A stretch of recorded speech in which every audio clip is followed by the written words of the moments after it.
Bonjour à tous, bienvenue dans la matinale.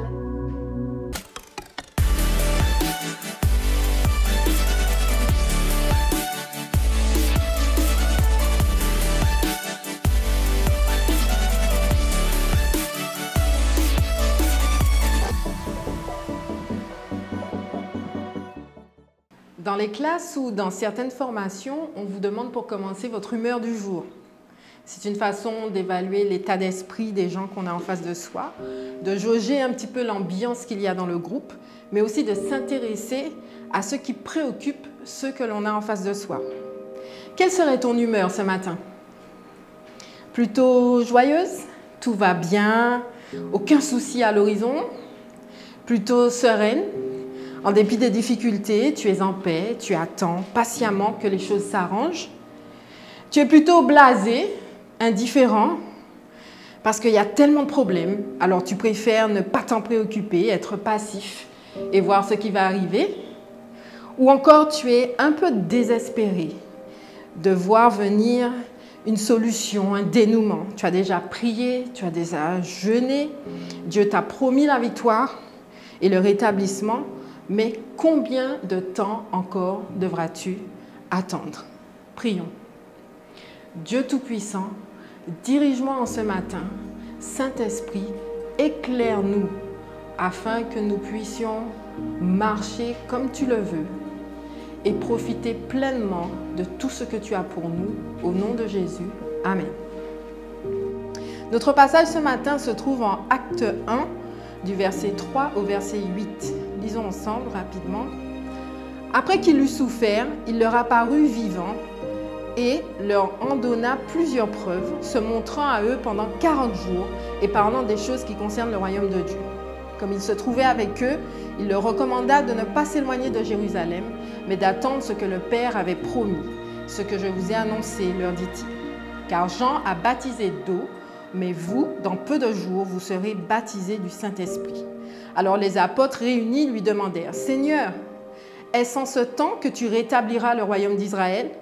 Verset 7, il leur répondit, « Ce n'est pas à vous de connaître les temps et les moments que le Père a fixés de sa propre autorité.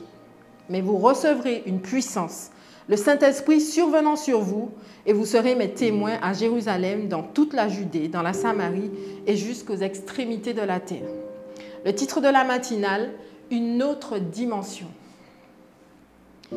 Jésus avait de nombreuses fois parlé aux apôtres du royaume à venir. Il avait promis le rétablissement et la restauration.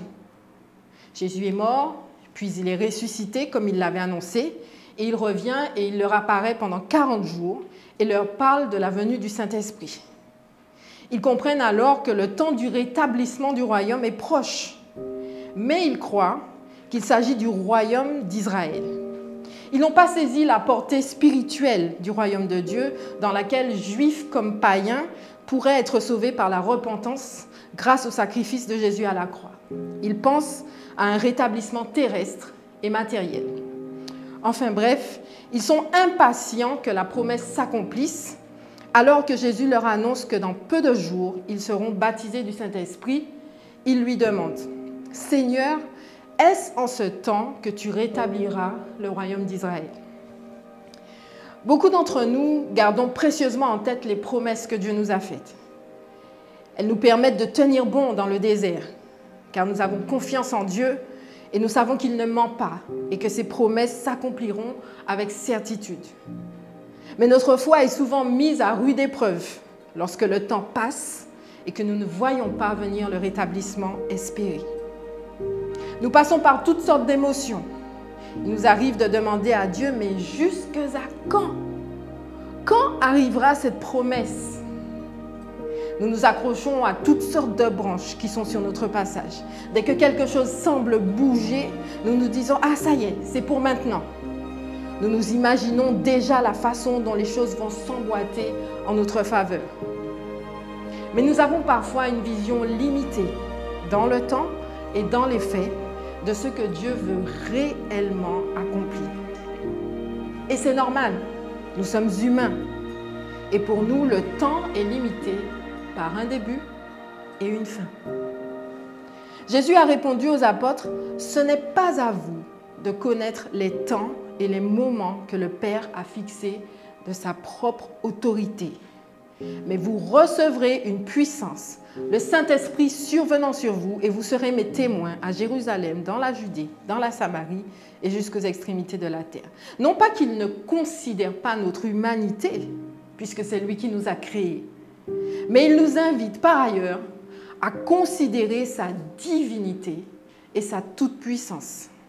Il nous a donné le Saint-Esprit, capable de nous convaincre des choses qui dépassent notre compréhension humaine. Aussi difficile que soit ton désert en ce moment, sache que Dieu connaît tes limites. Ce n'est pas à toi de connaître les temps ou les moments que le Père a fixés de sa propre autorité, mais une chose est sûre, c'est qu'il a déjà fixé le temps de ta restauration. Collabore avec le Saint-Esprit pour entrer dans la dimension infiniment supérieure de celui qui ne va jamais, jamais t'abandonner. Adonai, ton puissant guerrier, celui qui sera toujours là et qui accomplira toujours ses promesses. Prions ensemble. Dieu de grâce, tu es un Dieu merveilleux et grand. Tu es un Dieu tout-puissant. Tu es un Dieu magnifique. Et tu es un Dieu qui prend soin de ses enfants. J'élève devant toi ce matin tous ceux qui passent par des moments difficiles, ceux qui sont peut-être désespérés d'attendre la promesse et de ne pas la voir. Je prie que tu décuples leur foi ce matin. Je prie que tu les remplisses de paix. Je prie que tu les soutiennes. Je prie que tu les accompagnes. Et je prie que ton esprit leur donne à rentrer dans cette dimension afin qu'ils s'abandonnent à toi et sachent et soient convaincus que jamais tu ne les abandonneras et que tu as déjà fixé le temps de la restauration. Merci parce que tu t'occupes de tout. Merci parce que tu gères tout. Et merci parce que tu es tout puissant et tu nous aimes. En retour, nous voulons t'adorer et te dire que nous avons confiance en toi. Sois glorifié, sois exalté, sois béni dans le nom de Jésus. Je vous dis à la semaine prochaine. Que l'Éternel vous accompagne à chaque instant. Et à très vite sur notre chaîne YouTube, Matinale du Nazar. Soyez bénis. Si cette méditation t'a touché et que tu souhaites accepter Jésus-Christ comme ton sauveur, répète après moi cette prière. Dieu, je sais que je suis un pécheur et je te demande pardon. Normalement, la conséquence de mes péchés et de mes mauvaises décisions, c'est la mort.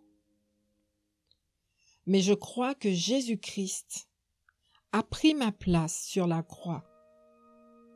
Il est mort et ressuscité pour le pardon de tous mes péchés. Aujourd'hui, j'accepte Jésus comme le Sauveur et le Seigneur de ma vie. Merci Jésus de faire de moi un enfant de Dieu. Aujourd'hui, je m'engage à te suivre. Au nom de Jésus,